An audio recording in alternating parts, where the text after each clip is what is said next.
The Street Corner Soapbox. The Street Corner Soapbox with Falso and Willin. Podcast takeover. We're making a killing. Music to nightlife. Debauchery and street news. Serving it hot. We are some street news, movies and mayhem. The craziest guests, words from chaos. Get it off our chest, Rhode Island, worldwide. Dark corners in all places. Speak how we live, radio show, smoking aces. Ladies and gents, for the people we're talking. Take the show on the road, right where you're walking. Yeah. That's right, ladies and gentlemen. Street Corner Soapbox Podcast coming to you live. That's right, boys and girls. Street Corner Soapbox. I am back with my brother, Lord Willin. Hey, what's going on? COVID world. COVID life, COVID fog. Oh, my God. I got my brother, Kevin Drainville, in the house tonight. What up, Kev? Kev, what's up? What up? What up, guys? Not much, man. Just chilling, you know. Living the COVID dream. Welcome to my world. So if you guys don't know, Kevin and Chris have both had COVID. This is the COVID episode, Yes. number one. Kevin's our first guest here to talk. Well, we had someone else talk about COVID, but from a different perspective. Tony did come on. And Shout out to Tony. Yeah, but he talked about it from the medical perspective. We're gonna talk about it from the the hindsight, I guess, the real like what what actually is going on, because with this COVID shit, I've noticed is like from hearing from you guys and other people in my family that have had the disease or the virus. You guys, everybody has different ailments. You know what I mean? There's no rhyme or reason to what actually happens or what sicknesses you get. Some people have nothing. Some people are in the hospital. And Kevin, you were in the hospital. Yeah. You know? Yeah. I spent 5 days in the hospital. There's no rhyme or reason to how it hits each one of us differently. I had some things that doctors had never even heard of before. They're like, you're the first person to ever say that to us. But I am 100% positive it came from COVID, and it was miserable the entire month. Yeah. So let's talk about, when you first, started feeling sick and how did you know you had COVID, Kev? Was it just you felt sick and then you went to the hospital, or? No, not at all. Literally, it was December 6th or 7th. I was talking on the phone with a girlfriend. I literally I felt flush. The conversation wasn't unusual. There was nothing going on. I felt flush. And then I just started to feel nauseous. I commented to her on the phone. I'm like, I'm literally feeling sick right now. I don't know if it's this conversation, but I doubt it. I said, I feel terrible. So I excused myself from the conversation, got off the phone with her. By later on that night, I had a pounding headache. My eyes hurt. My ears hurt. Just something, I could tell something was coming. Yeah. I woke up in the morning several times actually throughout the night, soaked in sweat. Checked my temp. I had a fever of 103. Oh, wow. Back and forth from 103, 104. Moving all over my bed, trying to find a spot that I hadn't sweated and moved wet. It was awful, right? So the next morning, like when I'm up in the morning, literally everything hurt. My jaw hurt. I could feel my teeth were sore. Like, it hit me hard with aches and pains, and then a stomach bug set in. And I spent the next, I want to say, week and a half solid back and forth to the bathroom. Didn't want to eat. Felt nauseous when I did eat. If I did eat, it would run right through me. It was like the worst stomach bug I ever had. Yeah, miserable. I still didn't know, because of the stomach bug type symptoms that went with it. I still wasn't thinking I had COVID. It wasn't until 5 days later I went to a walk-in clinic. They did the, I guess it was the fast test on me. Yeah, they gave me my rapid test. The rapid, yep. 15 minutes later, told me I was positive. I spoke with the doctor. He took a bunch more information from me. I started just telling him my symptoms and talking to him about stuff. And to be honest, he seemed rather disinterested. I asked him if there was anything they were going to prescribe to me. He said, no, there's nothing we prescribe to you. You've got to beat this on your own. Right. Which, for whatever reason, as deep as we are into this virus, the long it's been going on, I kind of was still shocked by that. Like, you're not going to give me anything? Any advice? Not even advice. Just like, chuck it up, kid. You're good. Pretty much. You know what? Actually, he did say something along the lines of start eating more antioxidants, go home and eat some blueberries, take some vitamin C, some zinc. He's like, just start loading up on stuff to help you fight it off. So he did actually throw that out there, but there was no script. There was no, nothing. Go to the pharmacy and pick this up. So you are pretty much kind of left on your own. And I walked out of that clinic just kind of like, geez, what's coming next? When's the other shoe going to drop? And it didn't take long. It was literally just a couple days after that I could feel my lungs every time I breathed. Now, it wasn't that I couldn't breathe or even that I couldn't take a full breath, but I got a little cough, just kind of like a little hacking cough. Like a little congestion. Not even. It was just kind of, I'd almost describe it as like a snapping cough. It was like more annoying than anything. Yeah. It didn't hurt. It wasn't long. It would just happen real quick and then be gone. But when it did happen, I got to feel exactly where my lungs are in my body. Really? And I could tell you they go higher up close to your shoulder blades than most people think. No shit. So yeah, I was feeling the pain in my lungs, and it got me even more nervous. But luckily for me, it never caused shortness of breath. So then it was just back to bed, back to eat if I can, drink if I can. Something else that struck me that I believe has happened to very few other people. I never lost my smell and taste. Really? And this kind of dumbfounded the doctors. I got hyper smell and taste. Oh, really? If I went out, my brother put some cleaning solution on my front porch, some Microban it was called. He sprayed it on my railing around my doorknobs so that when he dropped Gatorade and soup and stuff off to me, he wouldn't get it, right? So it bothered me so much that if I came within 5 feet of the wall, even to go out to that porch, it smelled like I was being poisoned. Really? It was like super hypersensitive. Did you experience that? No. That's I haven't heard that one. That's a first for me. The doctors in the hospital told me that was the first for them too, and it kind of goes with the taste thing because my taste was hypersensitive. I had a girlfriend or two that brought me over homemade soup. They put no salt in, no sodium, nothing. Because I told them I was super salt sensitive. It was just gross to me now. And so I put a teaspoon or tablespoon of soup in my mouth and gag and have to spit it out because it tasted like a tablespoon of salt and there was no salt in it. Really?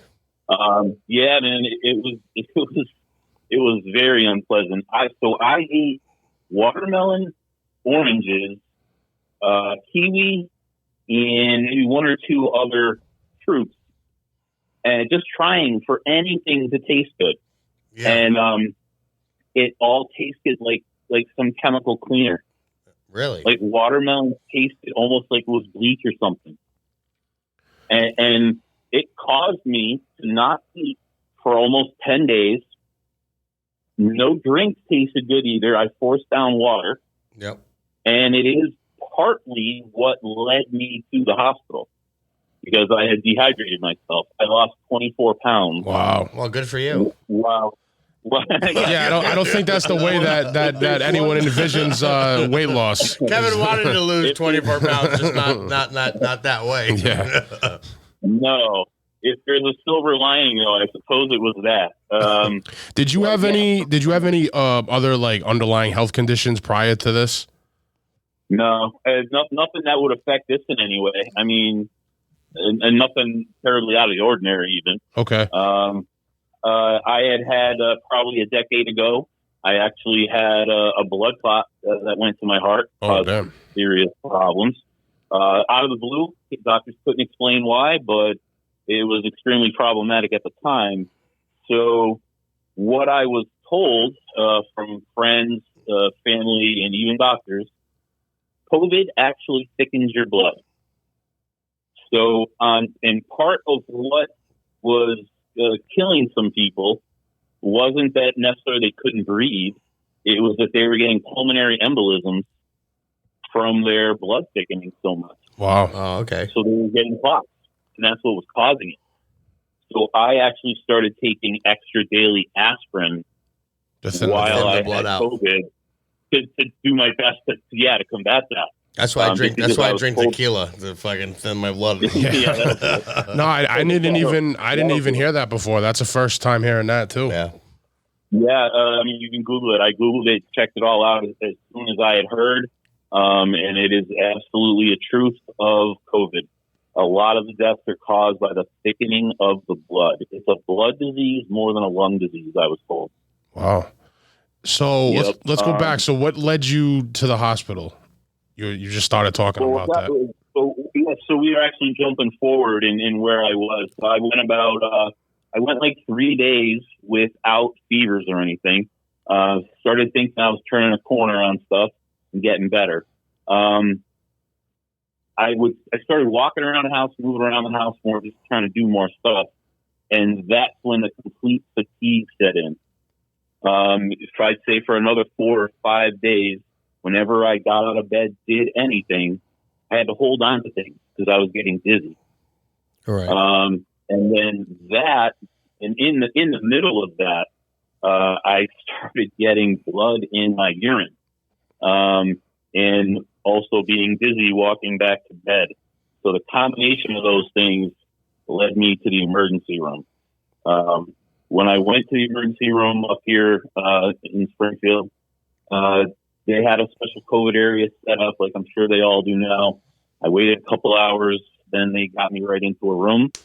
I was deemed kind of in rough enough shape, I guess. And I just laid all my symptoms on them. I told them what was going on and how uncomfortable I was and what I had been dealing with. They certainly took it seriously. It wasn't until the next day I got a room for the next 5 days. And I mean, plenty of stuff happened while I was there. Plenty of things I saw, heard, and so forth. I've got some opinions on several things as far as that goes. But for me, it was just the combination of my back, my sides, my abdomen, everything hurt. My head still hurt. And then I got the fevers and everything back full force. And what I was told in the hospital by doctors was that COVID likes to play tricks on us. It kind of does feel like it's dormant on the symptoms for maybe a few days, but then it actually comes back stronger with the bigger symptoms. Yep. So that's what I was told, and that's exactly what happened to me. Now, I know that you had a blood clot. Do you think that had to do with your urine having blood in it, or is that something non-related? No. So another you had a bad month, dude. You got literally kicked in the dick. Month. I had a very, very unpleasant month. I wasn't even going to get to that unless you asked. But so as far as the blood clots and the urine and all that stuff, they told me that basically I dehydrated myself. COVID attacked the kidneys and liver and heart on top of the lungs and the blood. So they kind of assumed, I mean, it's several tests as well. They weren't assuming much, but what they led me to believe was COVID was helping in shutting down my kidneys. So they temporarily had very, very low function. And again, even they were surprised like where the blood was coming from. Yeah. It cleared up after a couple of days in the hospital. I was given they were running IVs through me the whole time to get fluids in me, obviously. They ran some antibiotics through my IV. Some meds were given orally. The gentleman who was next to me, I witnessed quite a few things with him. He had more of a cocktail of meds going on than me. He also had COVID, Kev? Yeah, he also had COVID. Yeah, there was a whole COVID ward. Okay. They weren't putting anyone in rooms with someone unless they had COVID already. And he was a 41-year-old Army sergeant who basically passed out. Not basically, he passed out from not being able to breathe. Really? And at one point, when he was getting better, he was there longer than me and before me. So I kind of had him at the tail end. From what I understand, he had to be resuscitated. He was found passed out, hanging out of his bathtub. Jesus. He said that he had that break. He said he thought he felt better after about 10 days. Yeah. Then a few days went by, and he said he could only get half breath. And then it went from a half breath to struggling for breath. So he warmed up a hot bathtub for himself. He climbed in thinking the moisture would maybe help clear out his sinuses and his nose and he'd be able to breathe better. And he ended up, his words, he shit and pissed and put in the tub when he passed out. And I don't know if it was an ex-wife or if someone found him, called an ambulance. He had to be resuscitated. They never were able to put him on the lung machine to help him breathe because he already had embolisms in his lungs. So they had put him, while he was in the room with me, he was on blood thinners to try and dissolve that stuff and still getting all kinds of meds to help him breathe again. And again, this is a 41-year-old man who was in great shape, had done several tours overseas. Just in talking to him, he seems like a great guy, but it's incredible how it can just wipe certain people completely out. You know, I've talked about this before to you and to Chris about how there's no rhyme or reason, I guess you would say, to what the disease or the virus will, what side effects each individual would have. Like somebody might feel nothing to where you're hospitalized completely on a nebulizer or on a fucking, it's crazy. You know, it's nuts. There's like there's no really way to say like who's going to have what. And, you know, it's kind of like an open disease, I guess you would say, you know, as far as symptoms go. Not at all. I mean, you're absolutely right. I should say there is no way to tell. When I left the hospital, they told me that I actually had liver damage from COVID. Really? They told me that my liver enzymes were 6 to 7 times higher than normal, and that I needed to see a liver specialist now.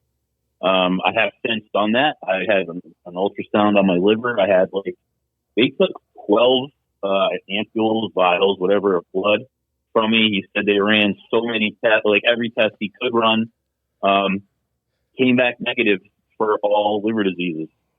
And since my liver enzymes came back down to normal range.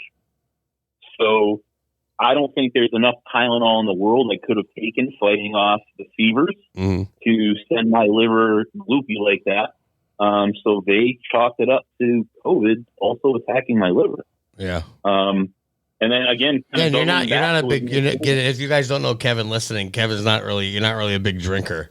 You know, you don't really party and get all fucked up and shit. So, like, it's not like you had nothing to do with alcohol. Interesting. No, and it was scary to me because I was thinking, like, if it's not alcohol, then I'm like, do I got the big C? Do I got a tumor in there? Yeah. Like, you go to the depths, dude. No. Yeah, no. Yeah, man. Yeah, I was shitting in my pants. The specialist called me up a day earlier than he was supposed to. I had an appointment with him for a phone call on a Wednesday. He called me on a Tuesday, and then the first words out of his mouth were that he's been conferring with his partners at the hospital on my results, and it literally sent a chill down my spine as to what was coming next. And then he dropped on me. He said, basically, no, you're fine. Your liver's back to normal. We'll check you again in 6 months. Phew. That's what a relief, man. Fuck.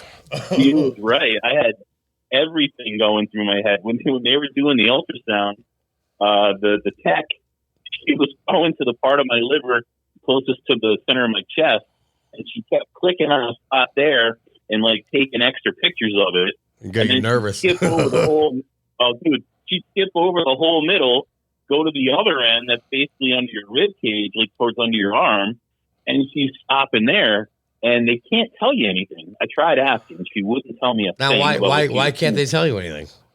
Do you know why? Because they are trained to take and do the ultrasound. They are not trained to diagnose.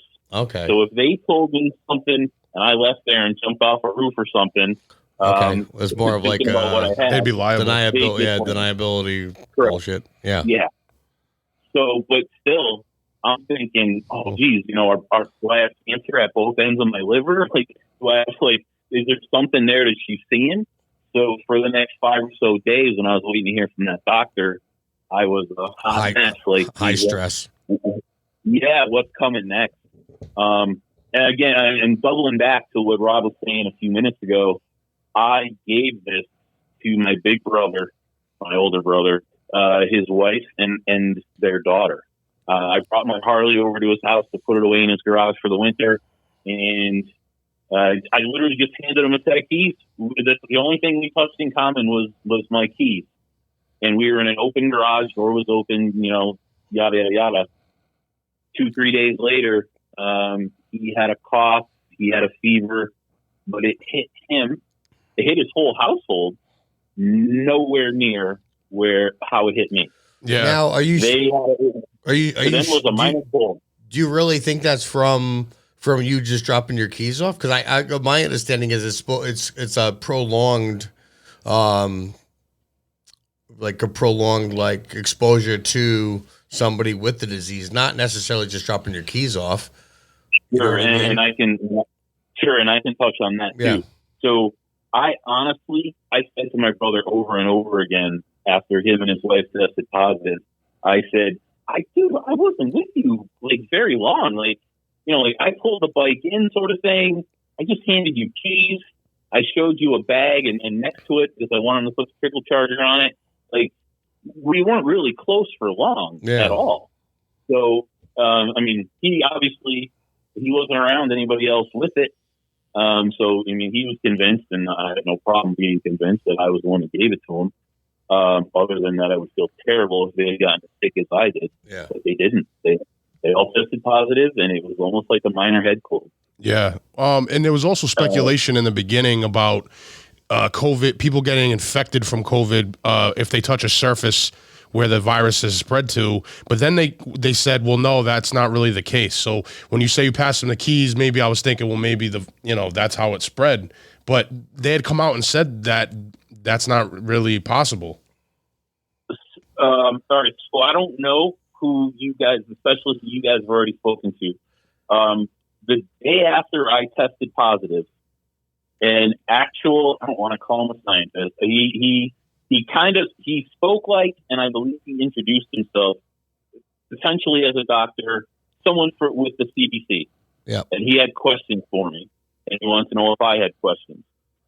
So we went back and forth for a little while. I certainly don't remember the whole conversation, but I asked him, I said, did I potentially get it from kissing a girlfriend? Did I get it from going into Walmart one day or something along those lines? And he surprised me with the fact that he said, if you had a mask on, or even if you didn't, I think he said, you would have to have a vigorous, prolonged conversation with someone who was standing within 6 feet of you. Correct. For them to give it to you. That's what I've heard. And then I said, well, I touched the money. I touch money every day. Could it be money? Yeah. And again, he said, not unless you rub your money directly in your eyes, which, kind of a wise ass response, but it surprised me. Yeah. So, everything we see on TV, it's flying through the air ready to attack us and go in our pores. But I have a scientist basically telling me, no, it takes way more than what you think it's going to take. What I thought was funny about the whole thing is that people, when you go to get tested, they have to stick this fucking long ass thing down your nose, your sinus cavity, and down your throat, through your nose.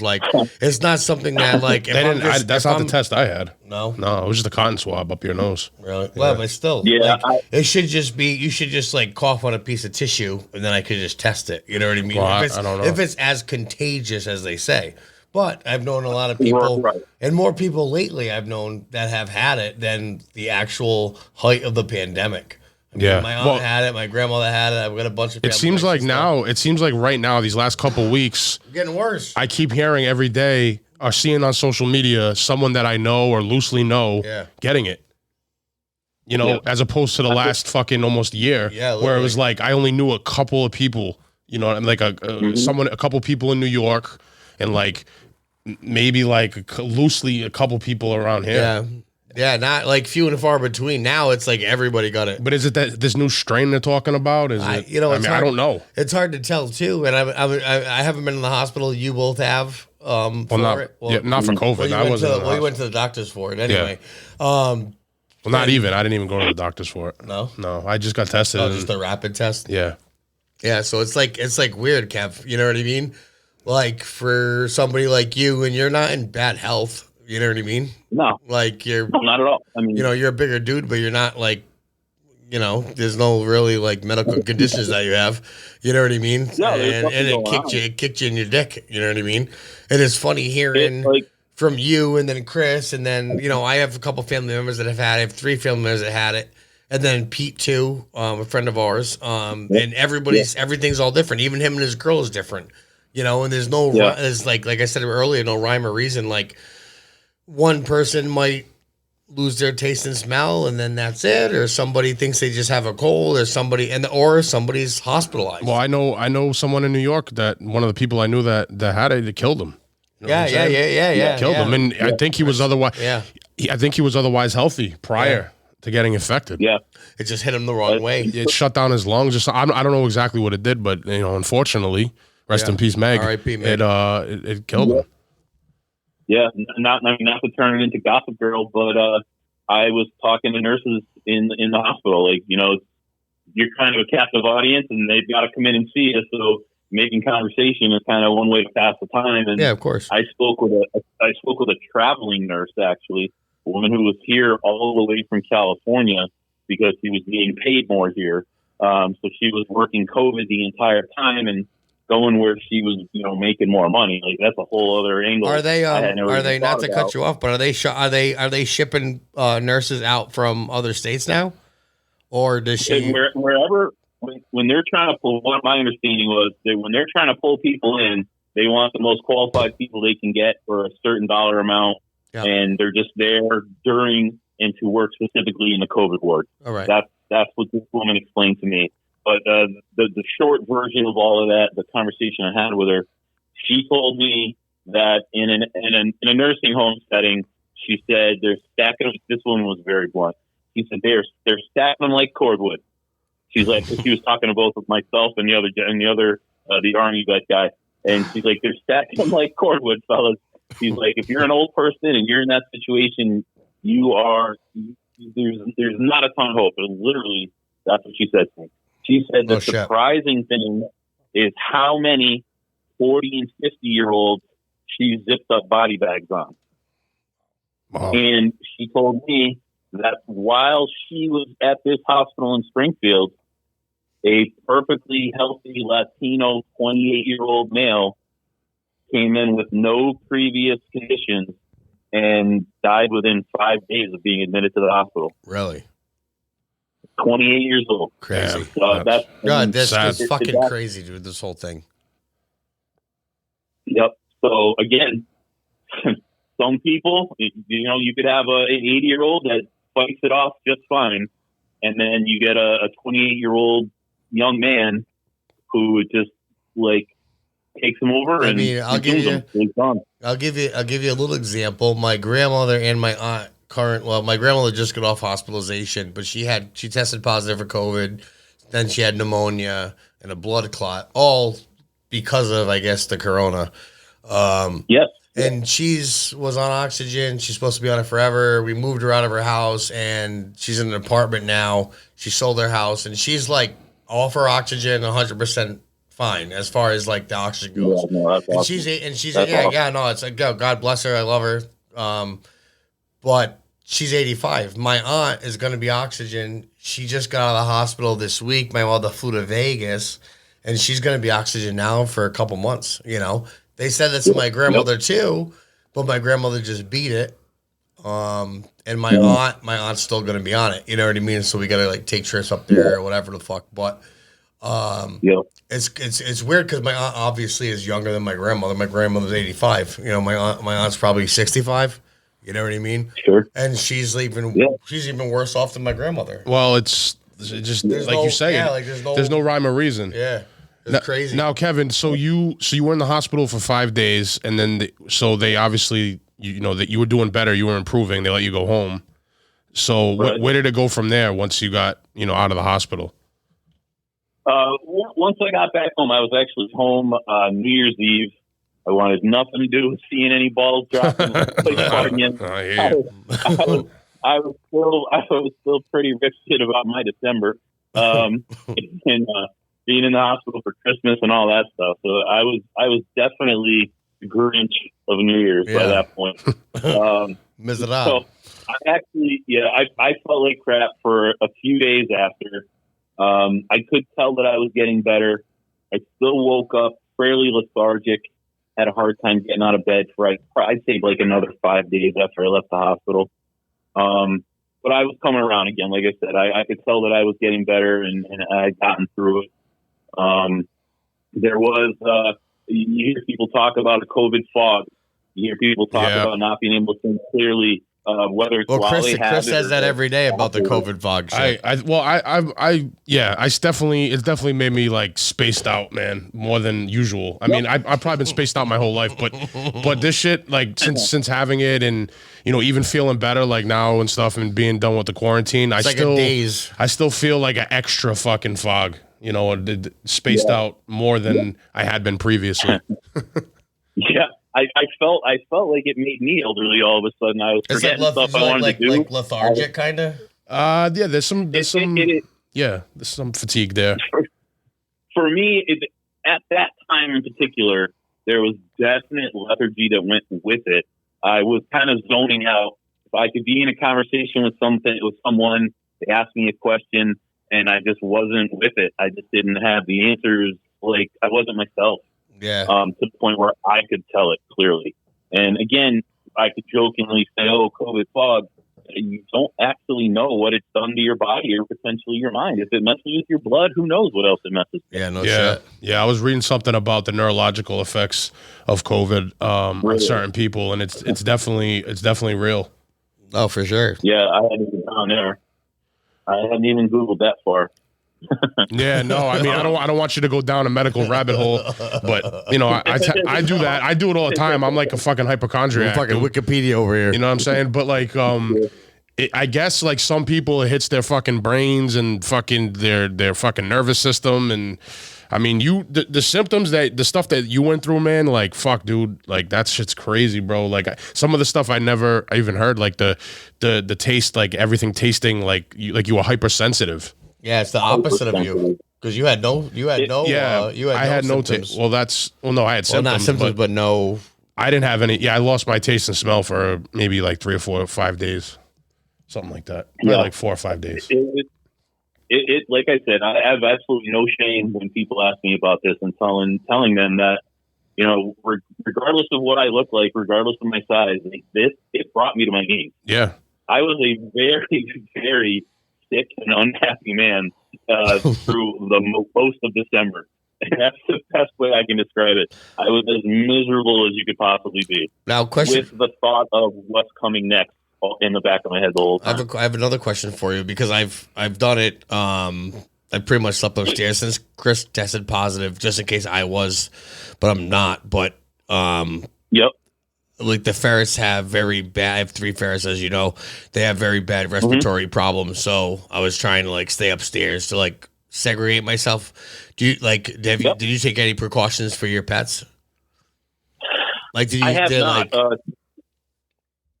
No, I haven't. Actually, while I was the most sick, a friend of mine took my pit bull. Yeah.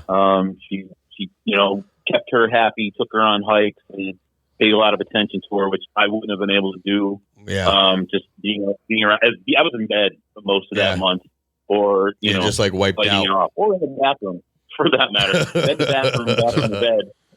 Occasionally to the kitchen just to make myself sick, putting something in my mouth to try and stay alive. I've got a small dog too. Rob, you've met it. Yes.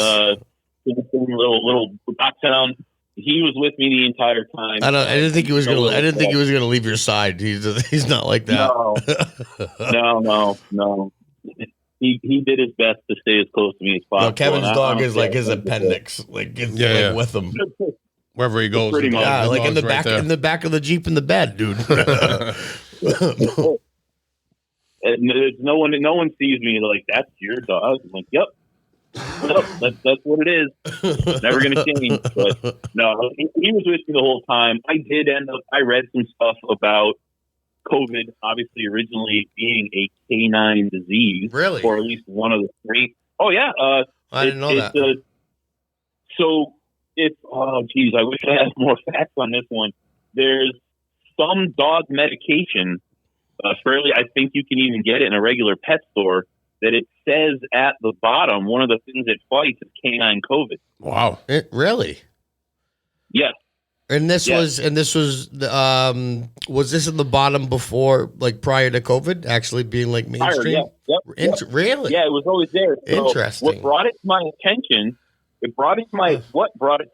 was I was actually on social media and I saw somebody post something about tell me this virus isn't made up by the government or some stuff like that. Yep. And then it showed that particular labeling on a canine medication, talking about COVID from years ago. Yes. Really? So I believe that. Googling I believe it 100%. But yeah, so I ended up Googling. Obviously, it's a different variation. Yeah. It's not COVID-19. Well, we're hearing it different. Sure. So yeah, it's a completely different variation of it. But that name is nothing new in the virus world, from what I understand. Interesting. Well, yeah, exactly. Well, the coronavirus is the cold is actually a variant of the coronavirus, and so is like SARS and MERS and all. This is just a different version of it. And it's all in the same viral family.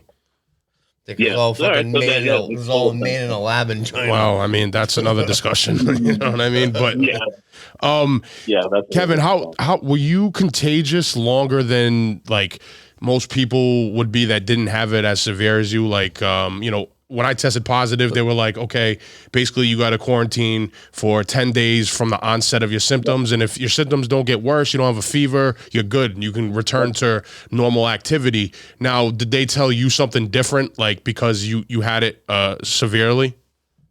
Yeah. So, I mean, it would make more sense to say that because mine was extended, I was contagious longer for sure. I basically got that same line at the walk-in clinic where I originally tested positive. They did tell me that, 10 days out, if your symptoms subside, I believe it was another 10 to 14 days after that, you're no longer contagious. Well, I believe I heard the doctor say this to me, or possibly a nurse, that if you still have a fever, you still are contagious. Okay. So I had a fever even when I was in the hospital at the end of the month. Wow. Now, Did they release you? Did they release you with a fever? No, I was fever free for I want to say 2.5 days, maybe 3 days. I didn't show a fever or anything like that when I was there. However, again, now this is kind of going against everything I just said. When the doctor released me, I asked, "Do I need to be any more quarantined than I already am? Is it okay to have friends and family come by?" And he said, "You are no longer contagious, like guaranteed 100%. Wow. So I realized I just kind of backtracked on what I said about the fever thing, but I was actually told both things. So where the fact is in that, I don't honestly know. Do you find... He sent me home, he said... Go ahead. No, I was going to say, do you find it confusing getting different information? I mean, obviously you do. I did, even hearing, because I heard a couple different things about quarantine periods and other things like that. And also family members told me things that, because they get tested as well. I feel like the whole medical system doesn't really have this organized. No, I don't think so. No one really knows, because I think the symptoms are so sporadic. From one ailment he to just another. said he had someone tell him one thing at the walk-in, and then the doctor at the hospital told him something else, and kind of contradictory. No, you're absolutely right about that. I mean, I don't want to say they're winging it. but they're winging it. I think even to this point, from what I understood, listening to conversations while in my hospital bed, I mean, it's not that it's a crapshoot. They know what meds have helped some people, and I guess they know what meds haven't. So if someone comes in and they're showing symptoms for a certain thing, they're going to treat each symptom. Right. There's nothing they can give you to cure, COVID-19, but they are going to treat every symptom with a known drug that helps that symptom. Which probably could potentially worsen. That could worsen other really symptoms. Worsen you. Yeah, worsen you. You know there's no medication right now made specifically for COVID. No, because it's a virus. People have asked me the last couple of weeks, yo, did they give you any meds? And I've asked you too. And I'm like, no. I'm like, basically fucking no. They just told me vitamin D and zinc. Load up on the vitamins and supplements and fucking eat vegetables. Yeah, that's it. You know what I mean? No, there's no COVID medication. Stay hydrated. Well, there is for dogs. I mean, Kevin just told us that. There is for dogs. And that was before, which makes it even crazier. Yeah, I know. You know. Yeah, so that dog medication thing was something somebody was showing on social media with Corona. I believe it was Corona, not COVID.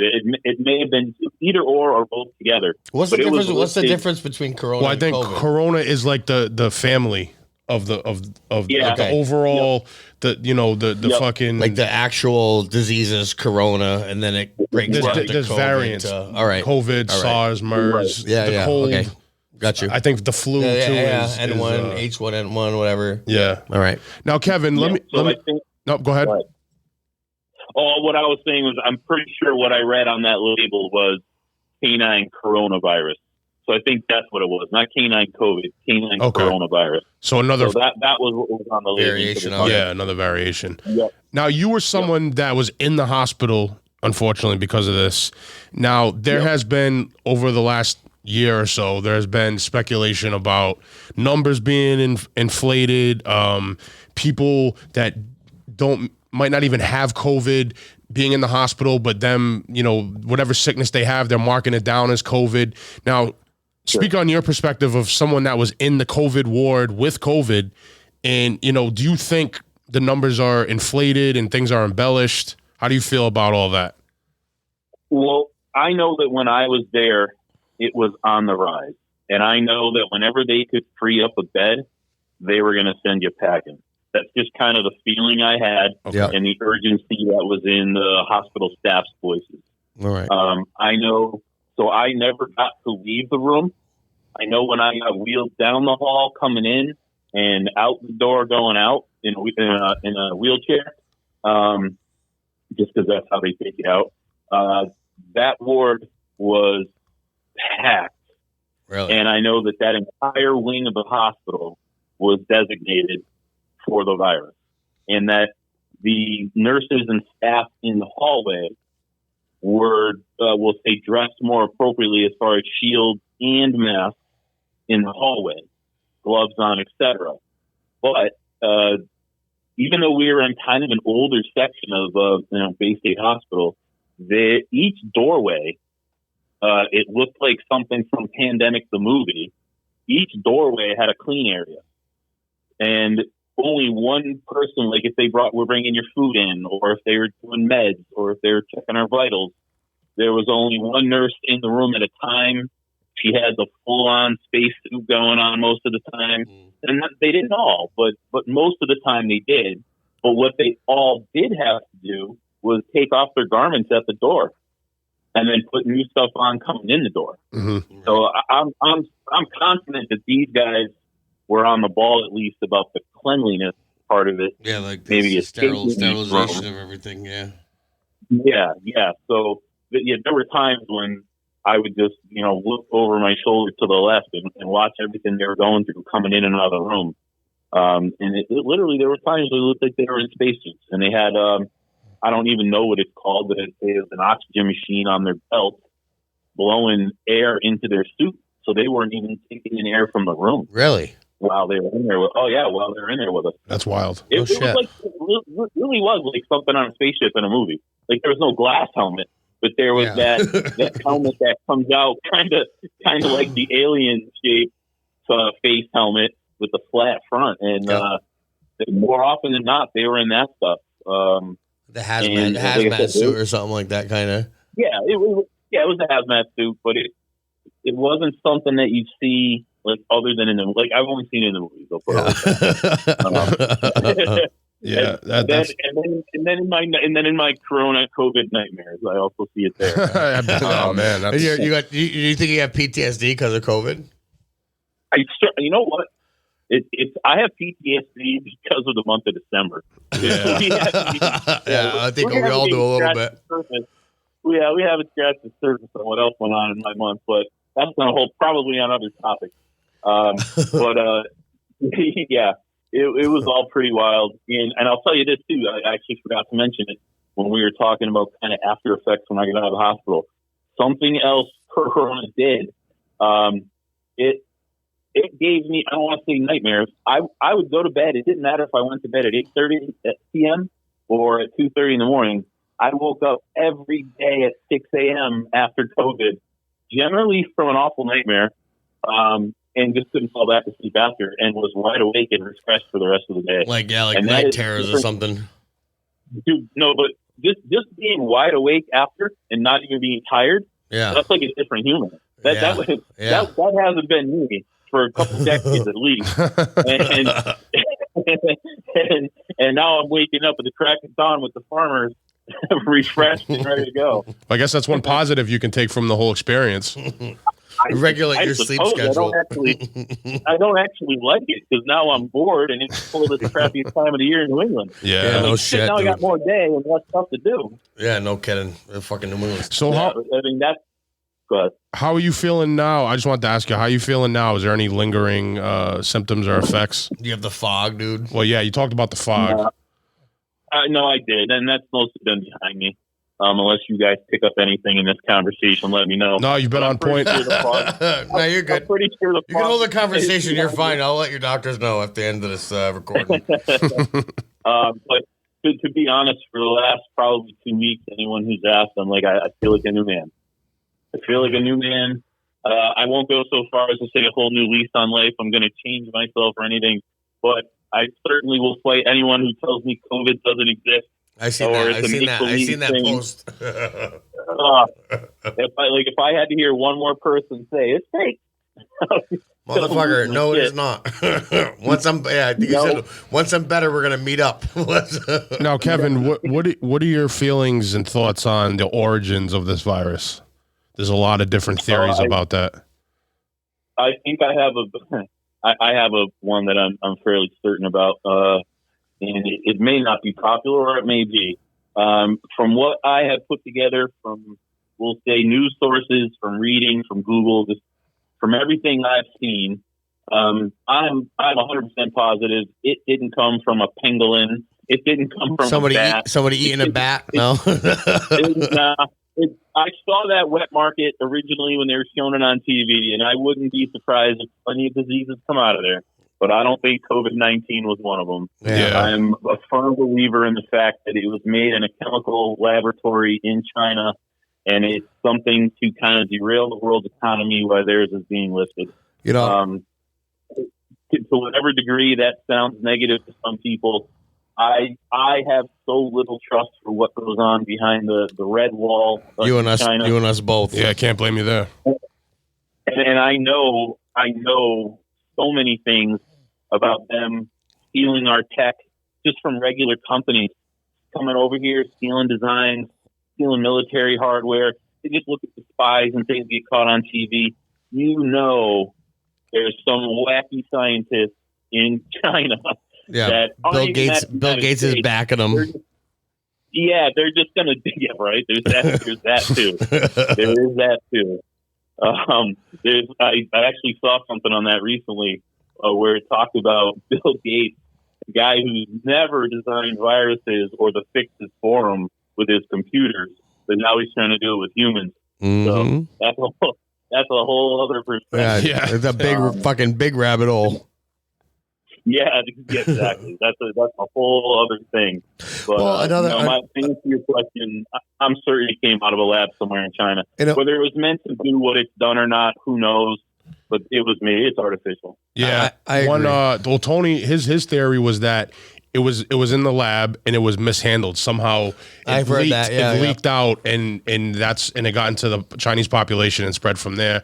Now, did they purposely place it into society, or was it an accident? That's the question that remains, to be answered. Right. Probably wasn't an accident, but they're never going to tell you that. And the other thing too is there like, since everyone has different symptoms, a lot of people, and it affects people differently, is that like a reason to think that it was made in the lab? You know what I'm saying? I don't know. I mean, I've talked to you. I talked to you about that. I think that is just because the variations of your symptoms vary from having asymptomatic, nothing at all, to being actually hospitalized on a fucking breathing machine. Right. You know what I mean? Yeah. So, like, if it was just like a regular virus, like there's the virus, this is what it is, this is the compound. Well, if you compare it to the flu symptoms, or something like that, you know, so I don't know what I'm going to solve for you, but I'm going to do my best to answer everything you just mentioned. Again, I am not a scientist. I just slept in Holiday Inn last night, sort of thing. But it's all right. So it's a couple of simple facts. At least I think it's a fact. Maybe someone could debunk it. When Mother Nature creates something, it very rarely goes away quickly. Okay, it turns into one form, and then another form, and then another form, and it kind of just keeps going. And even if you're vaccinated to it, like say polio, for instance, when people stop vaccinating, polio is still out there and it will still get you. Mm-hmm. So when Mother Nature creates something, it has a way of surviving. And one way that my own brother, my little brother, pointed this out to me. He said, one way we're going to know for sure, Kev, is if in a year from now you're not hearing about it anymore. Yeah, because a man-made virus will play its life out. Yep. Whereas a natural one doesn't. Yeah. So it's something worth keeping an eye on, certainly in relation to the question. You know? That's a great point. I'm glad you brought that up. Yeah, stuff created in a lab doesn't just go on and on and on and on like something Mother Nature makes does. And again, I mean, I guess we're seeing the Mother Nature side, I suppose, like that it's a natural thing because there are different variants just kind of coming out, the one from Africa, the one from England. But again, if it's all gone in a year or two, you know it was made in a lab or, not just put together out of natural things. It was potentially synthetically created. And plus with the canine vaccine too. Sure. It was already onset. Yep. Well, and we do know that in the past they've used chemical warfare, viral warfare. Oh yeah, I mean it's not something that's completely unlikely. I think as an American, I think you turn a blind eye to it. Like, then our country's not going to do it to us, or let it happen to us. But it might have got it could have got. It got leaked out, got out of control, like Tony in China, and then just spread to the rest of the world. I mean, if you think about it, it's kind of a dark view on things. It is possible that China, at least the powers that be, not Chinese people walking around everyday guys and girls, the powers that be in China could potentially be so dark as to who is your competition in this world and who has it always been? Yeah. You've got the European population, you've got the United States population that you're attempting to become the world's superpower.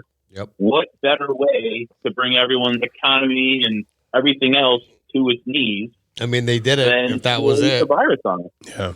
If that was what you're saying is true, they succeeded because we have no three of us have been to work since March. So they certainly did.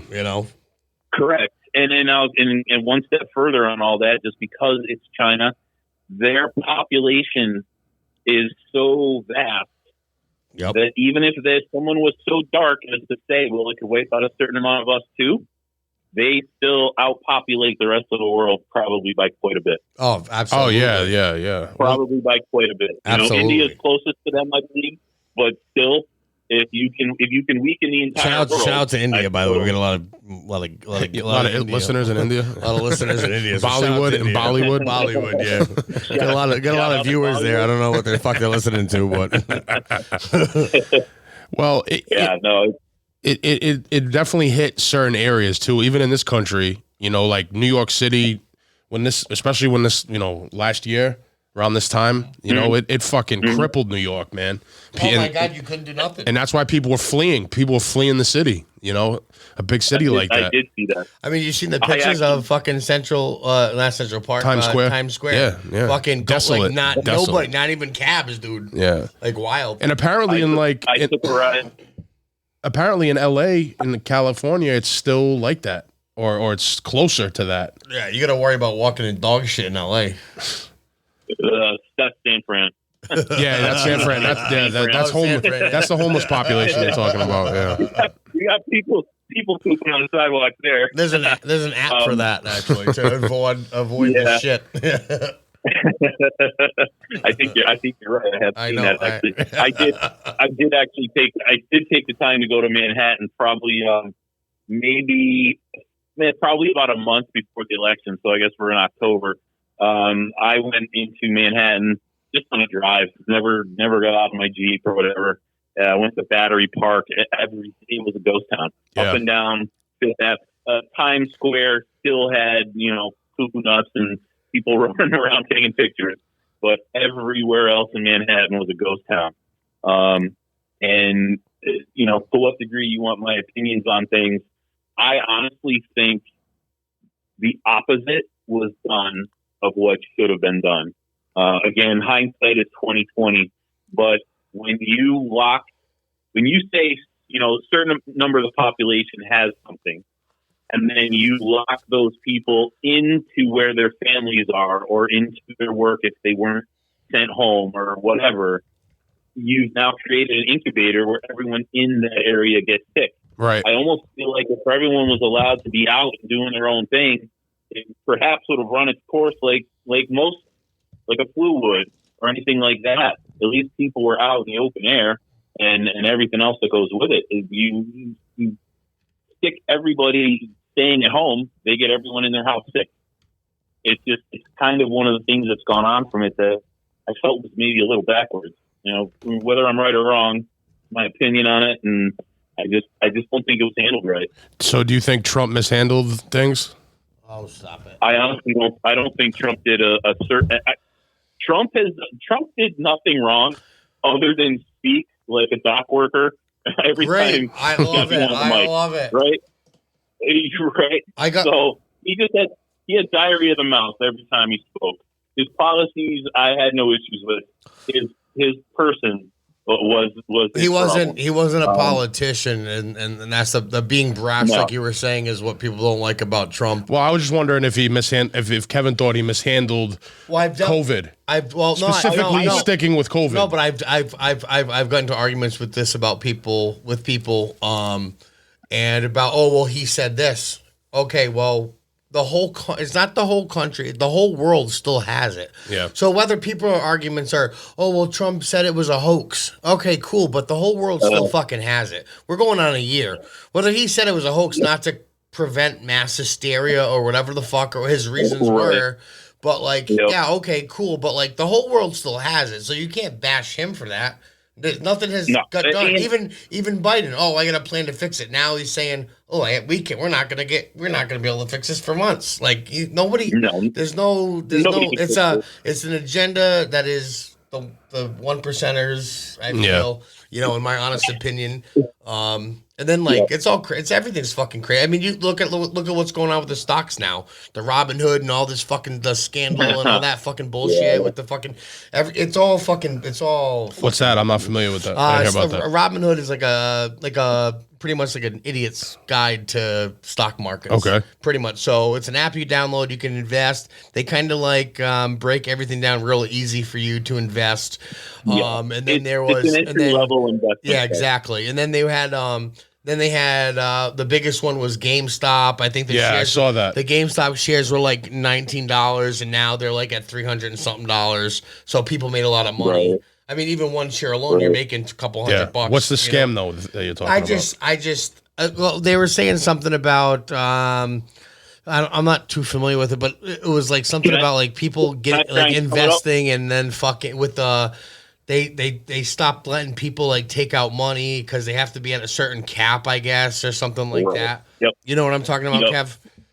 Yeah, I have friends investor friends that I've had some conversations with them the last few days. Yeah, they're saying buy AMC is another one. Yeah, I saw that. Someone told me that yesterday. So what's happened? What's happened? The extremely short version is a group of guys on Reddit. Yeah, Reddit. That's right, Reddit. Out, like, these hedge fund investors are betting against and making money off things failing. Okay, so these guys say, hey, if enough of us get together and build up this company's stock, we'll make a shit ton of money and bankrupt the hedge funds. Yeah. The guys who've been building the system for 2 decades now. So that's what happened. And now the commotion yesterday is that the people who were trying to jump on the bandwagon, the regular guys trying to invest, and anyone who had a laptop and a heartbeat and 100 extra bucks could have made some serious fucking money yesterday. But because big shots were being hurt, these sites were shut down and people weren't allowed to continue to purchase it. Yeah. So it locked things where they were. And that's a scary, scary scenario. Well, because it's all fucking shady. It's manipulate. It's all fucking. It's all fucking. It's a scam. And manipulate the stock market. Yeah. I mean, it's white collar crime, but they're abusing. And I've been thinking about investing in things too. I haven't yet, but they're abusing the blue collar community on it. They're taking advantage of people like us that, especially now where people are hurting. Maybe I got a couple bucks I can throw in something. Right. Maybe I'll come up a little bit. You know what I mean? Exactly. So they're gonna manipulate that or abuse it in some way.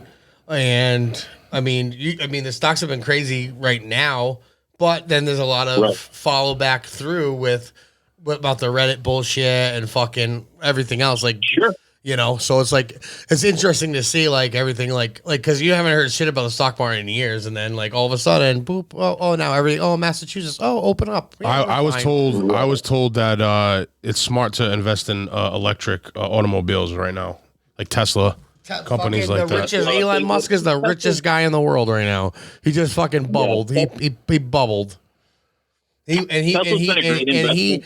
invests. You know, he invested most of his money in Tesla, and then he happened to fucking make a right investment and quadruple. I mean, he was at, I think, like 30 something billion, and now he's at like 180 billion because of Tesla. Yeah. You know, but he invested all of his money into that idea, and it worked.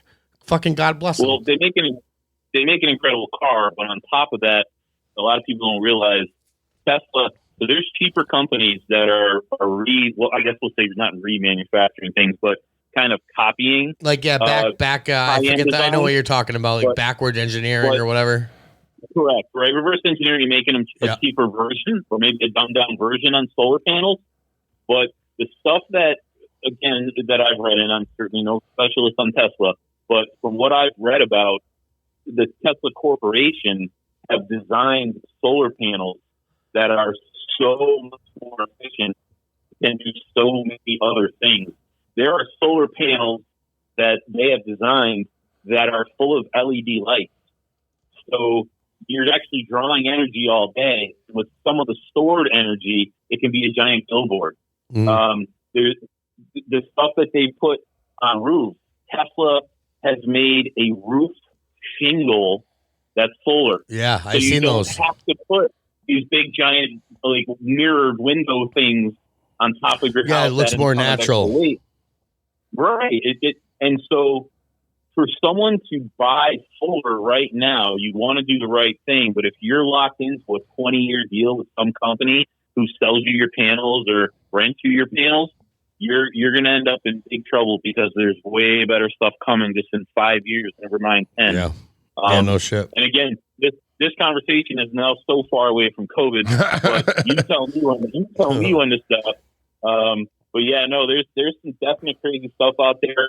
And Chris, back to what you were originally asking on, do I think it's Trump's fault? I actually do not. I think it's down to every governor in their individual state, whether they did the right thing or wrong thing. That was where the control was.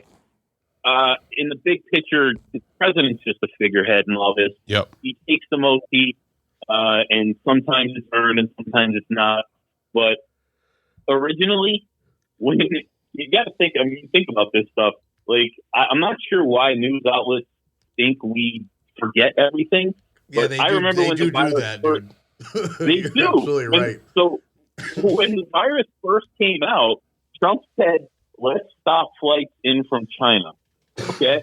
Then the Democrats all said, you're racist. You can't stop Chinese people from flying into our country. Yeah, but now Biden got every immigrant coming over here. Yeah, they filed civil suit, opened it right back up. And so now Chinese people could fly into the U.S. and see their families. And you saw some of the highest populations of Asians are in the Northeast and in Seattle. And that were the hubs where it kind of took off into the rest of the country from. So Italy was wicked bad. Italy was the one who spread it to everybody pretty much. Yeah, Italy fucking it was hammered, grim over there. You know, and another thing about it is like it's hard to fucking make any rhyme or reason, like I said 1,000 times today on this podcast, but we don't really know anything because they don't even fucking know anything. You know what I mean? Right. So it's just like it's tough to like put your finger on it and say, okay, well, this is that, and then we can just deal with that problem. And then people say, okay, with the COVID, this and that. There's no way you're going to be able to solve it unless you shut the whole world, not the country, the fucking world. Because people, it can't be, not for 2 weeks, you got to stop everything. No mail, no fucking Amazon. What if some fucking salam fucking sneezing on my package and then ships it to us? and then he's in overseas and they ship it here and he sneezed on it and now I touch it and I touch my face. Well, I don't think that's realistic. But not now, but originally it was, yeah. That's what dude, I remember saying. I was disinfecting packages that I got. Like I got a package in the mail from Amazon, and this is about a year ago. You know, I was doing that shit because I was like, they were saying like, yes, it can spread, it can live on packages and things like that, and that changed now. But you got to shut everything. Nobody can leave. The whole world has to shut down, and that is never going to happen. Well, I guess Australia did a really good job of their lockdown. I don't know if you listened to Kev, but we had a kid. Shout out to Mick Lembro. Yeah, shout out to Mick. He did a bunch of artwork for us. Does a bunch of band artwork, hardcore bands and stuff in Australia. I did see that actually. And he when he was on the podcast, and we called in. And he said that they were 14 days without any cases whatsoever. But they were under lockdown from March till, I mean, fucking Christ, it was only like a month, 2 months ago. Yeah, it was probably a couple months ago. 2 months ago. Yeah, maybe 2 months ago. But they were complete lockdown. Like, not us, we open, we don't open. Now it's 10, now it's 9:30, now it's 10:30. You know what I mean? Now it's 2 o'clock. Like, no, they were like locked the fuck down. And they had no cases whatsoever. Nothing. You know what I mean? But that's how you have to do it. You got to lock the fuck down. And in America, they're just not doing that. They're not going to do it because they keep changing because things. it's so separate. The America is not America anymore. Like it's Republican or Democrat. You know what I mean? Right. It's not how it should be. Yeah, you know what I'm saying? It's not how it should be for the people. You know, I mean, we're the ones going through this. You know.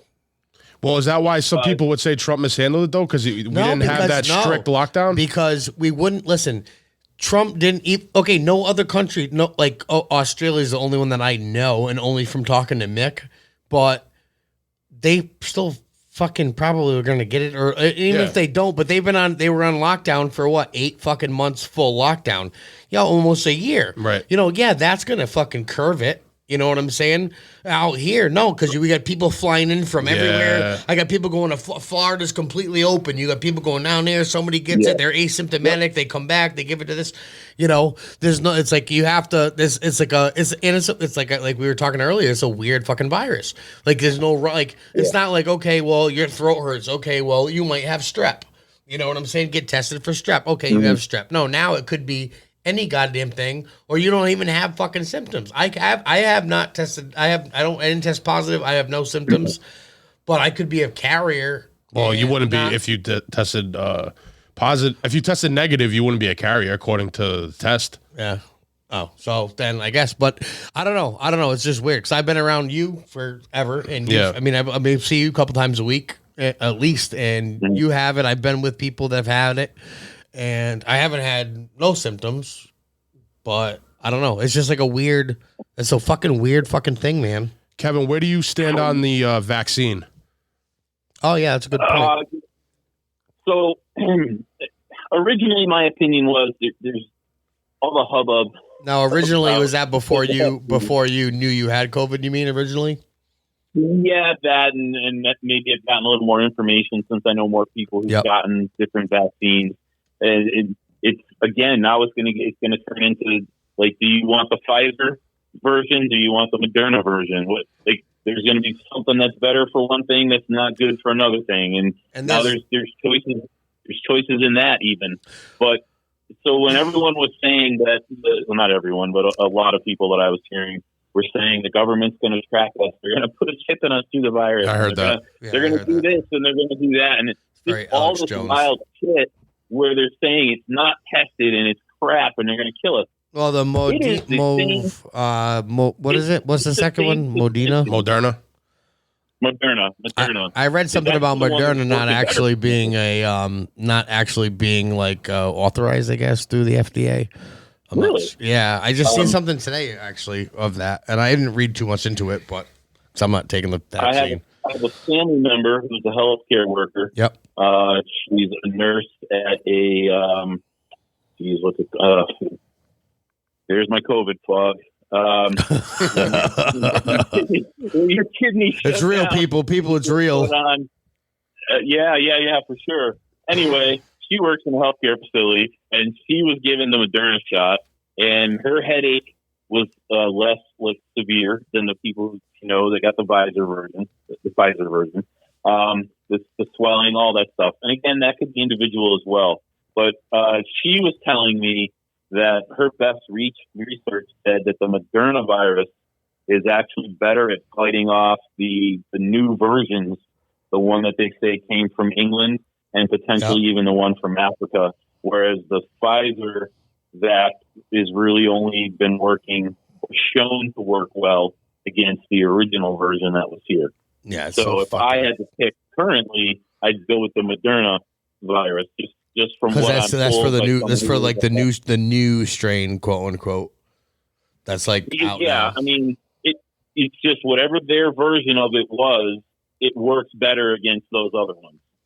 So for my health, my safety down the road.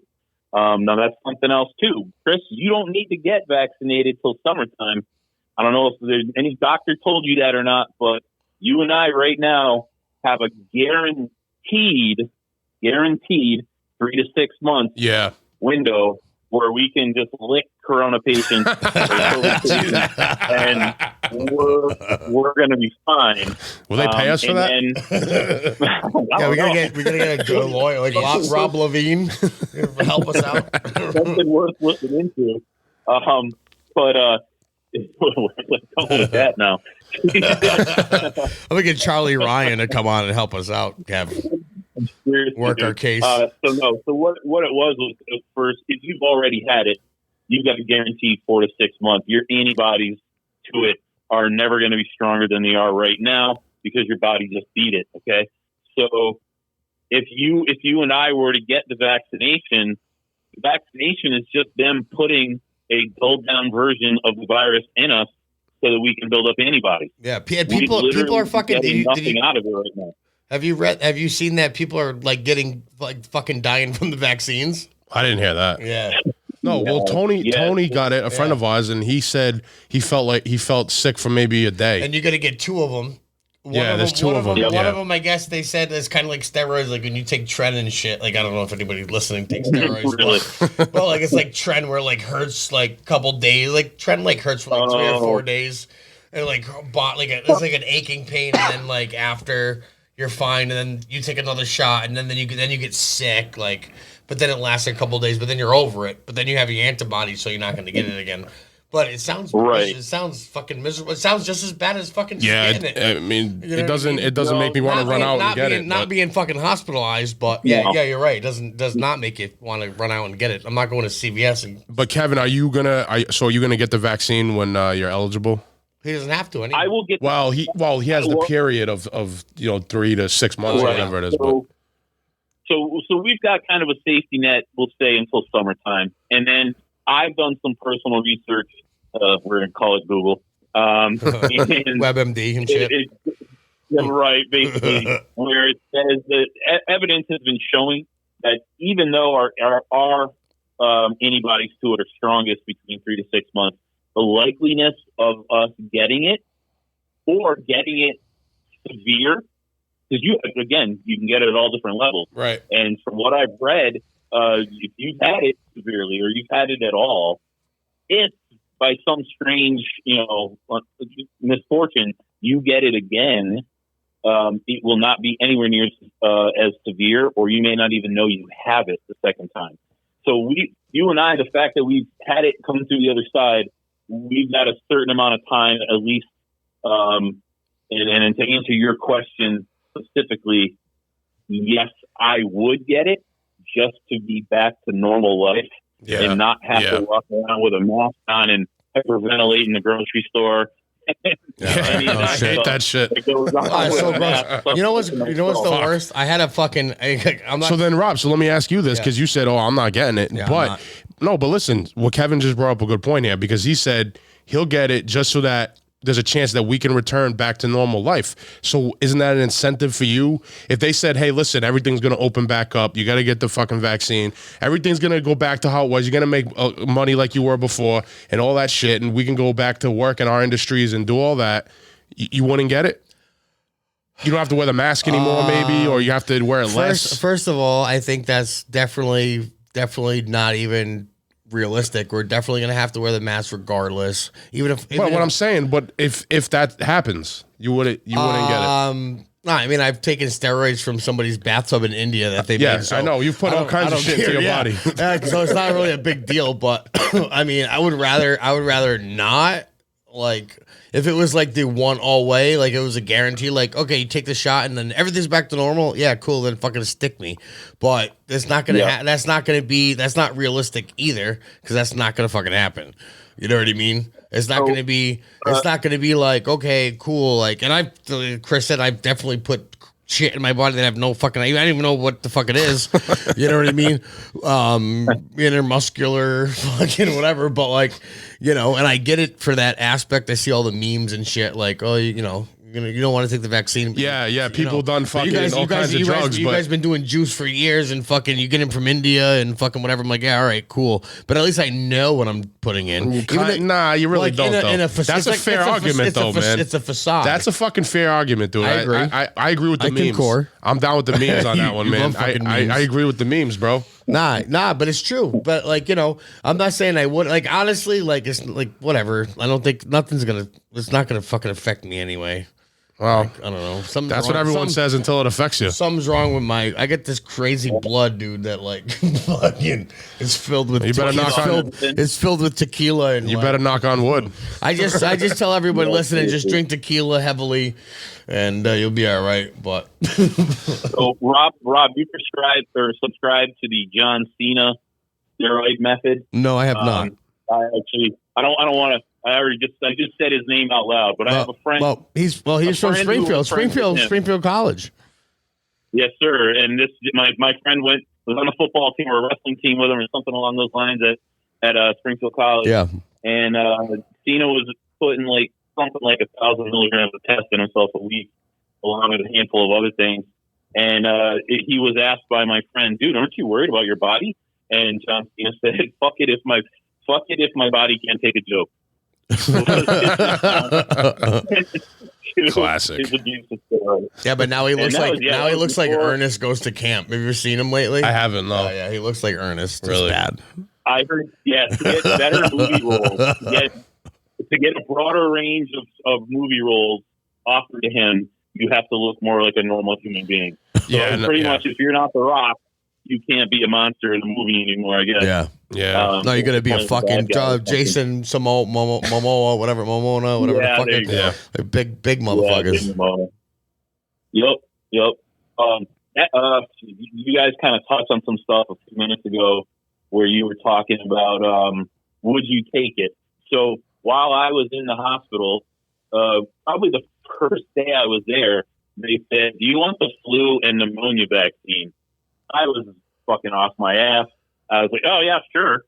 Right. So 3 days later, the nurse walks in and she doesn't really say anything to me. They just scan my bracelet and then ready to go. So she stuck the flu, this season's flu vaccine in my left arm, and she went around the other side and did the pneumonia vaccine in the right arm. I actually didn't know there was I didn't know there was a vaccine for pneumonia. I didn't either. Yeah, I don't know how recent it is, but I promise you that's what they gave me. At least that's what they told me, unless they put that chip in me. I don't know. You get the microchip, dude. Yeah, I got microchip. You go microchip, bro. If I get lost, call them that. They can find me. So I can tell you that for the next 2 days, I had a lump and 2 sore arms. Like someone punched me as hard as they could, and I had Charlie horses in both shoulders.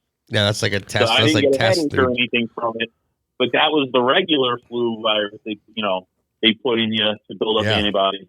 And I was just kind of so out of it. I was like, go ahead, do it. And you're already sick anyway, so you don't even know. Even if you had symptoms, you wouldn't really fucking know if it was from that or whatnot. Well, I've gotten the flu vaccine before. Yeah. I don't think listen, I try to look at everything down the middle. I don't think everything's a conspiracy. I do. And like for example, my mother's been a nurse her whole life, and she's always said, no, you should get the flu vaccine. And I know my mother's not going to fucking tell me to get something that has a microchip in it. You know what I mean? Yeah. Even though, she probably wouldn't know if there was, but I mean, like, you got to, this. I do trust people in the medical field. I mean, maybe not everyone, but I think there are trustworthy people. Yeah, there are. I mean, I trust your mom. Yeah. It's probably like the only one in the medical field that I would trust, but yeah. Yeah, no, it's wild. I mean, more often than not, they've got our best intentions in mind, and any harm they do is completely against their oath. So you like to think that they're all in it to get everyone better, and I'm sure in most instances it's the case.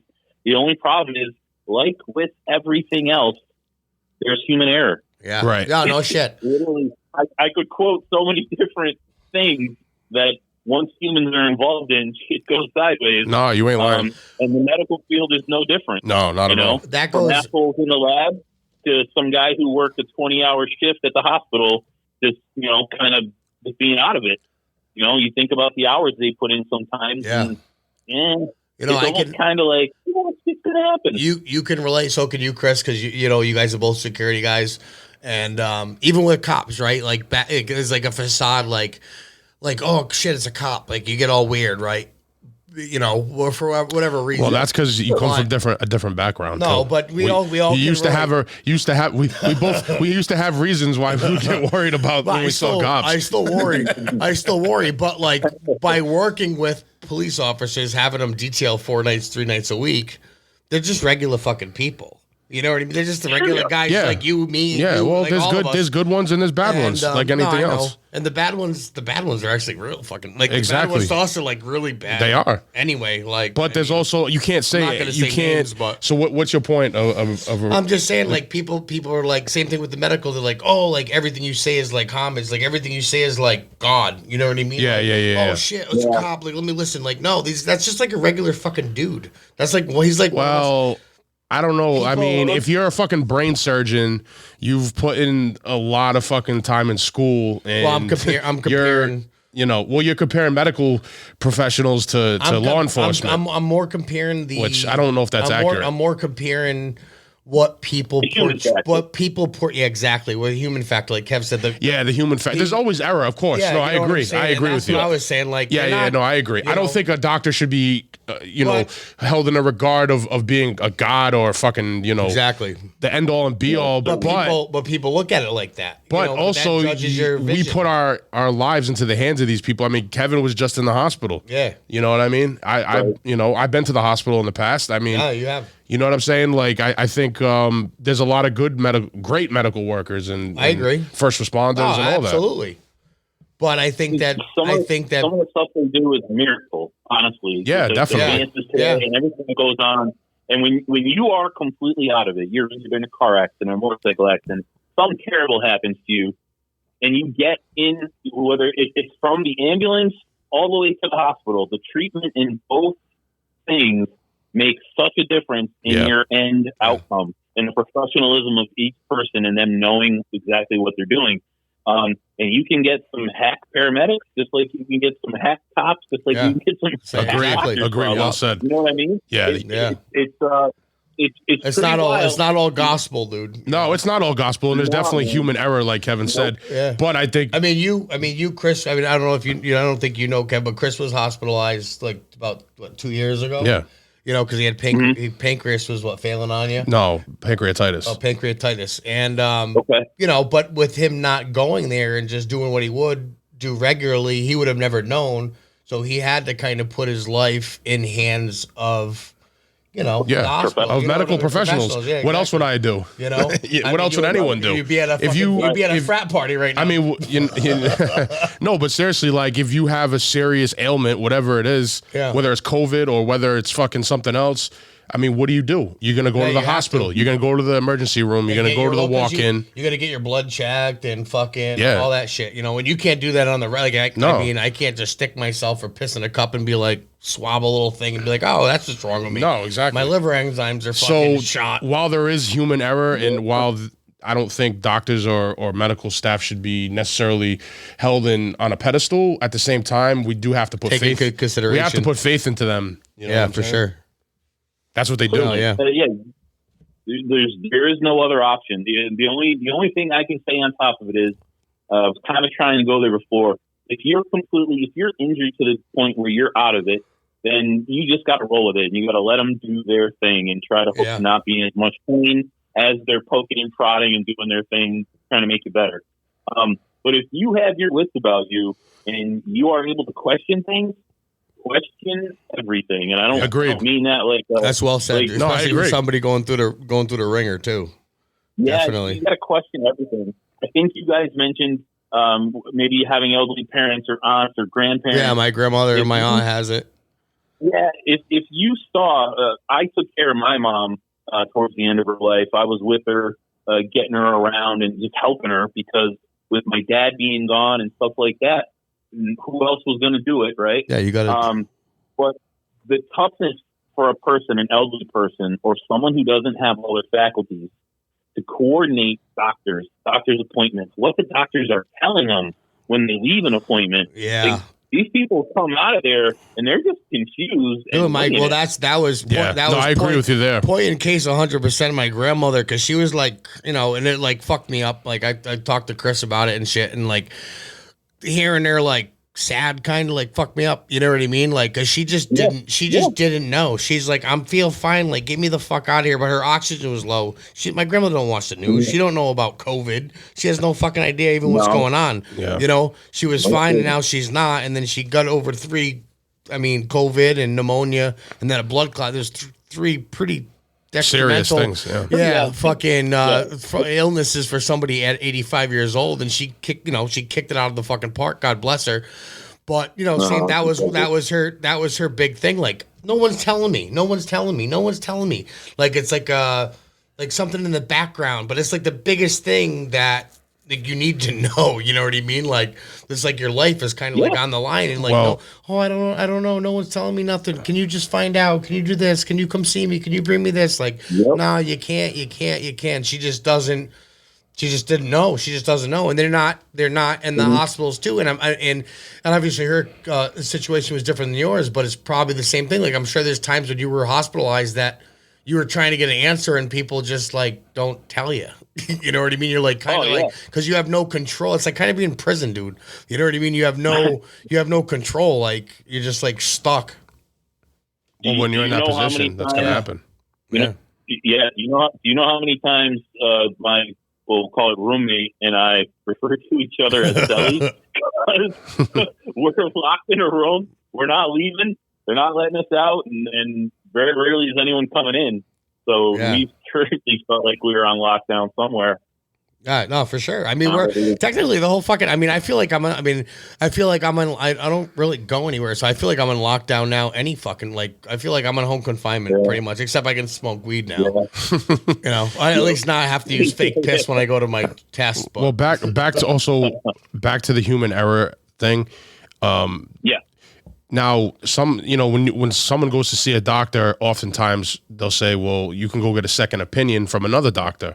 And then sometimes people get third opinions and fourth opinions. Well, how about... You know what I'm saying? And you hear different things. So, I mean, and sometimes people have gone to one doctor and they've told them something. They've gone and then they go to another doctor and the other doctor was right. So that first doctor was wrong, and that's the example of bullshit. Well, not even malpractice, but that's the example of the human error of them. Well, even of them, you know, of not holding them up like into that, you know, standard of a god or on a high pedestal like that. Either one of you, Chris or Kevin, have you guys heard about the nurses have sent in COVID tests that were blank and they come back positive? Yeah, you guys heard that? Really? I did. Yeah, no, I hadn't heard that. Yeah. Yeah, they're like some nurses are sending shit in just to like, I mean, pretty much like speculation like everybody else. And they're sending tests in and they come back positive, but they didn't do nothing. They just sent a blank test. You know what I mean? Yeah, so it's like fucking, it's fucking strange, dude. Well, that's why some people would say that the numbers are inflated. Yeah, exactly. Because of things like that. Because you get money, they can make But then money. it's so crazy because then you have someone like Kevin who went through a very, I would say, traumatic experience with this virus. I had it. I tested positive. You know, I'm still feeling. I don't feel 100%. You got the fog, dude. You know what I'm saying? I definitely got the fog. I still have some other symptoms. So I mean, it's like it's so crazy, man. You can't put your finger on it. I can't call it, dude. I can't call this whole thing. No.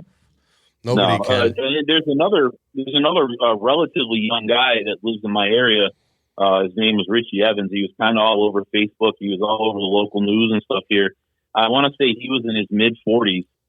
He spent 4 months in the hospital. He was on the heart and lung machine. He was on everything. And by the time his body was able to fight it off, which was kind of a miracle, they almost said goodbye to him a couple times because he couldn't breathe and his lungs weren't coming back. Yeah. Because once COVID affects your lungs, you're done, pretty much. I do not certainly know all the technical terms, but it causes scarring. Yeah, I heard that. You don't breathe the same again necessarily going forward. So he needed all kinds of cardio rehab, physical rehab for months just to be back. He's in his 40s.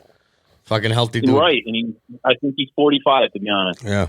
And so, I mean, that's a tale of someone who got lucky while being unlucky, you know? Yeah. And he's very lucky to survive a very unlucky thing. And it is so crazy how it affects everyone different.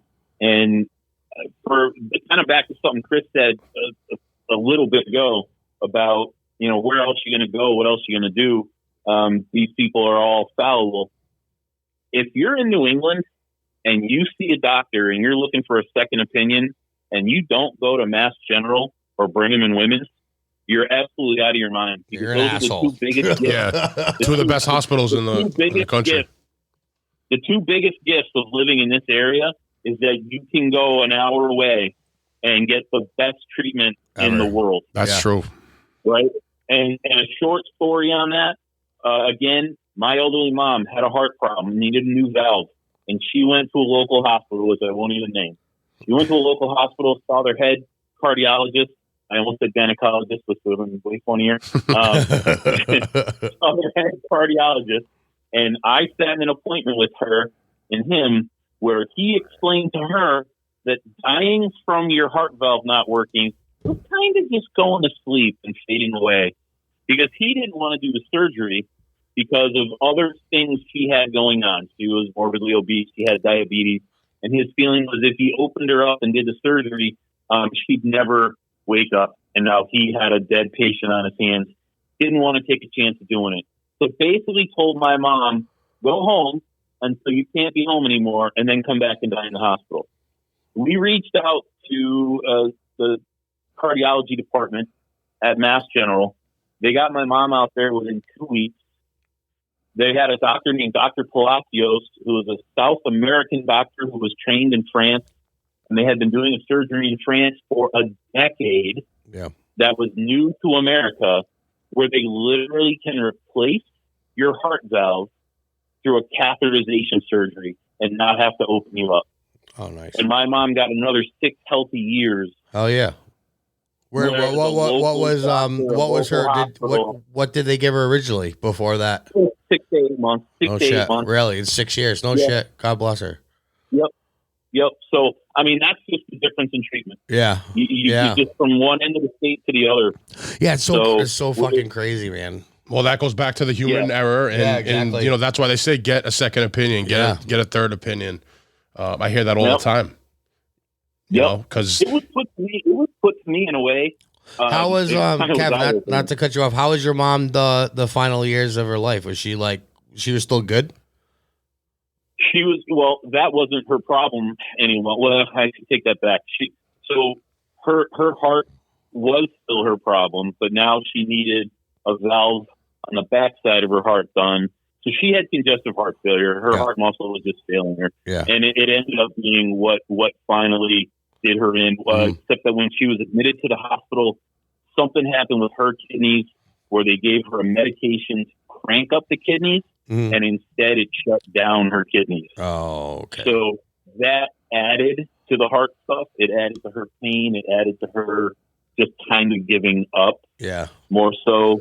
It was just her time. I mean, fucking 6 years is better than 6 months, dude. You know, fucking, that's a big difference. Sure. And she was able to do a lot of things and enjoy a lot of things, seeing nieces and grandkids, and definitely enjoying her time. I'm happy for it every day, and I'm sure she was. I'm cool with it. I'm cool with it. Her life was tough at the end. She was and she wasn't getting around very well. So, I mean, the extra time she had, she was able to enjoy, and certainly, I appreciate it. My whole family appreciate it, and she did as well. You know, well, my only point in even telling that story is that literally from one end of the state to the other end of the state, you get a completely different outcome. Where you're dead in Western Mass, you're alive in Boston. No shit. It's a fucked up thing to say, but it's a sad reality. Yeah, you know. And what I was trying to say before I was very rudely interrupted was that it was put to me that if you are an extremely intelligent doctor who plans on doing very well, you go, I mean, at one end of the spectrum, you can go where it's horrible in Chicago and work in the emergency room. But these high-end doctors want to go where the pay is the highest and where there's the most affluent area. And the nicest area just for them to live because they're living within range of the hospital. Yep. So we've got all these doctors in Boston because Boston's a really nice place to live, you know, just like you would have them in other, big, nice areas. And just, it kind of made me think about, well, do I really want to live way out in the country now? Like, how's my access to healthcare? It's something I never in my life thought I'd be thinking about. Wow, yeah. But all this stuff going on, it kind of forces you to take it into account. Yeah, that's a very interesting point, man. It's like, oh yeah, Western Mass. Yeah, there's you can't compare like the fucking geography to Boston, you know. No, it's the farms. It's farms. I mean, there's the cities, towns, and stuff, but it was all farmland in between, you know. So treatment for whatever reason, not as good. Maybe the really good doctors don't want to live here, and it could be as simple and messed up as that. That's they gotta take hospitals gotta take what they can get. Yeah. I mean, think about it. Hospitals gotta take what they can get, just like a regular company does. Right. So you're gonna get the brightest, the best engineers, or tech guys or whatever out in California, or you're gonna get them in the Midwest somewhere. Yeah. So like the best doctors ain't going to South Dakota and fucking Iowa. No, I mean, absolutely not. Absolutely not. But Minnesota, again, it's dude. something I never thought about. Yeah, that's a good point you just brought up. That makes me think too. But now, so far, Kev, you're good. You're good to go, right? You're healthy now, and new man, brother. I'm ready to go. New year, new you, bro. You didn't think this was going to go to an hour and a half, did you? No. See how things spiral out of control. Well, I figured we could all talk like regular guys. Yeah, exactly. I feel like you're here with me. Yeah, man. I want to ask you: do you have any final thoughts on the COVID, your situation, and anything you want to tell the people about COVID? It's real. Take it serious. You may not like. It's an inconvenience to all of us. But you don't want to be in the position I was in or people who had it way worse than me.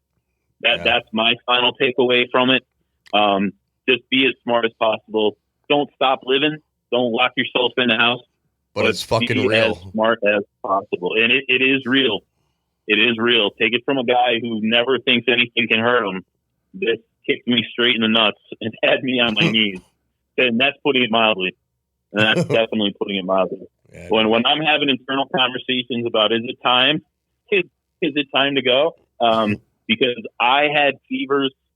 I'm telling you, everyone can say it. It's just a funny slang or whatever. But I could have fried an egg on my forehead, and on my chest.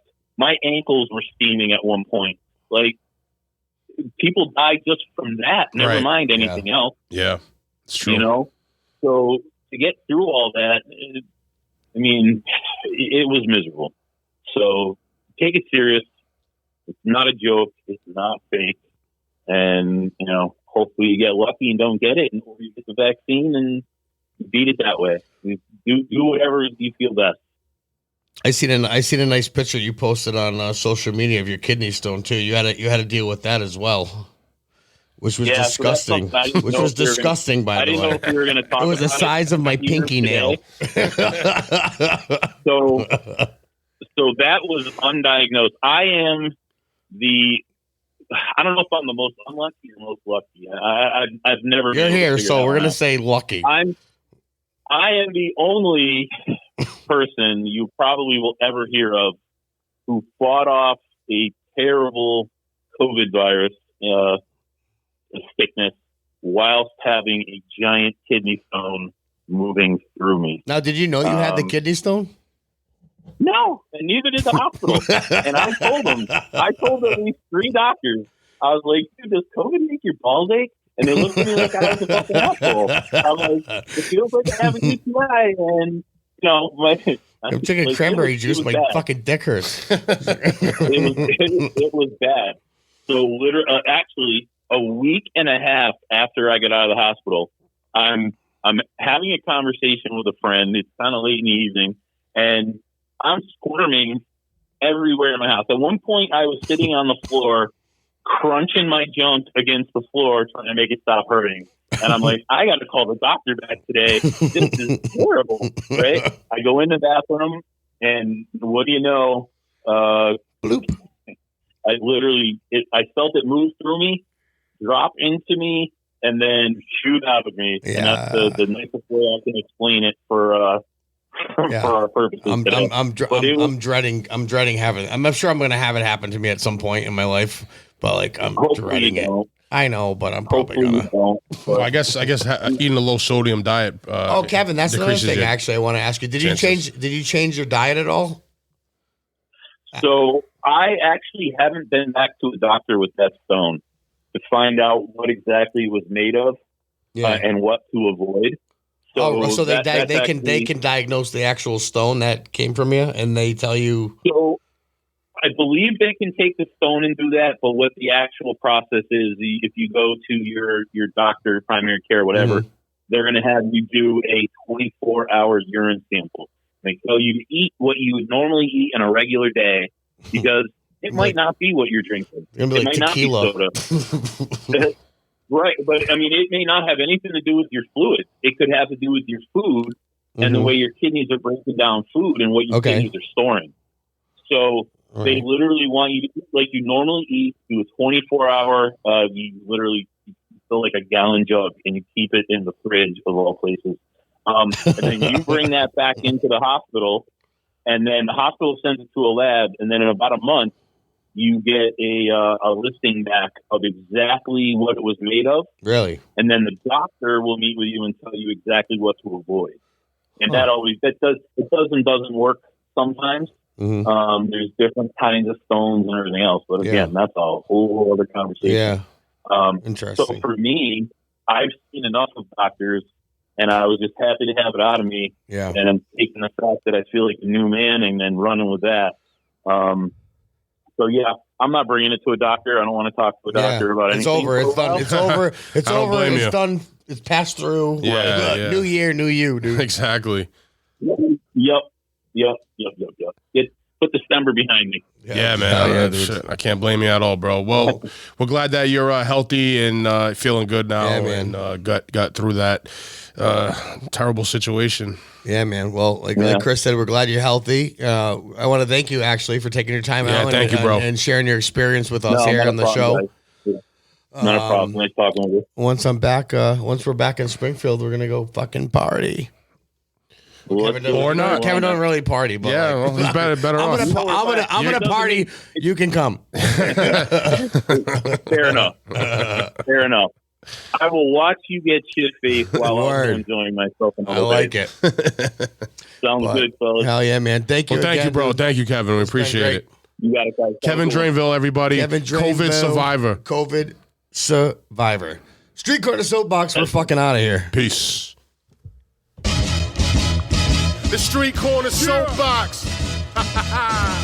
If you're a fan of the podcast, you can help support the show by donating to our PayPal at paypal.me/Street Corner Soapbox. That's right, guys. Make sure to like and share all of our episodes.